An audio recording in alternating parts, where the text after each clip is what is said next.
चला माझा मैत्रिणींनो, आज मी तुम्हाला एक सिक्रेट दाखवते.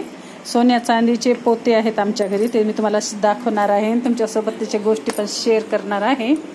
तर हे पहा, हे सगळे जे पोते आहेत ना, हे सगळे आता सोने चांदीचेच पोते म्हणून तुम्हाला दाखवते मी. आणि ह्या रूम मध्ये पण भरपूर असे पोते ठेवलेले आहेत थप्पी लावून. तर हे कशाचे आहेत ते पण दाखवते, कारण हे कालच आणलेले आहेत आम्ही गहू.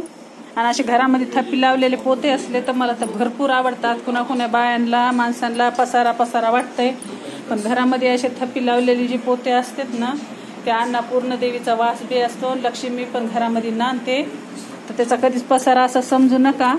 आणि ह्यांना मी सोनं का म्हणून म्हणलं ते पण तुम्हाला सांगते.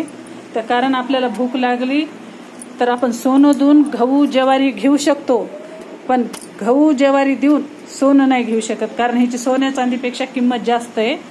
त्याच्यामुळे हे असे पोते वगैरे असल्यावर मला तर घरामध्ये खूप छान वाटतंय. तुम्हाला हे गर्दा पसारा वाटतंय की काय, मला कमेंट्समध्ये नक्की सांगा.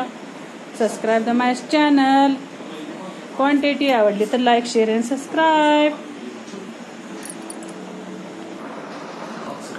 आणि मी सांगते तुम्हाला ह्याच्यामध्ये काय आहे ते. ह्याच्यामध्ये आहे तीळ, ह्याच्यामध्ये आहे तांदूळ, ह्याच्यामध्ये आहे टाळकी ज्वारी, ह्याच्यामध्ये पण टाळकी ज्वारी आहे. आणि ह्याच्यामध्ये खायचे आमचे बीपीटी तांदूळ आहेत बारके, आणि ह्याच्यामध्ये आहेत कोपिंचे तांदूळ. तर सोन्या चांदीपेक्षा अनमोल गोष्टी ह्याच आहेत माझ्यासाठी. तर तुमच्यासाठी काय आहे काय नाही कमेंट्समध्ये नक्की सांगा.